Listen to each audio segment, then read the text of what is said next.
Hello, assalamu alaikum and a very warm welcome to my all beautiful family of सारा की संग। उम्मीद करती हूँ कि आप सब लोग एकदम फर्स्ट क्लास पेट और लशपश होंगे और जहाँ कहीं भी होंगे एकदम हंसते मुस्कुराते अपने घर में खुश और खुरम होंगे।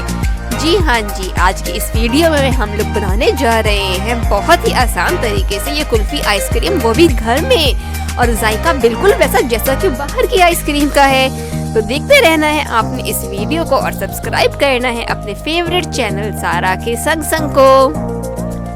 यस व्यूअर्स, इस आइसक्रीम को बनाना है बेहद आसान और ये जायके में उतनी ही लजीज जैसे कोई बाहर की आइसक्रीम या कुल्फी जिसे आप खा रहे हो। आप इसको एक बार बनाएंगे तो आप इस बाहर की आइसक्रीम को तो भूल ही जाएंगे।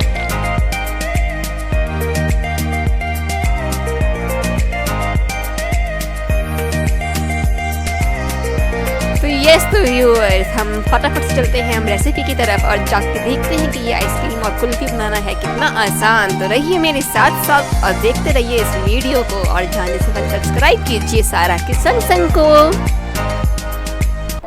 आर्ट हो या क्राफ्ट हो, कुकिंग हो या बेकिंग हो, फेशियल हो या रिव्यू हो, रहिए सारा के संग।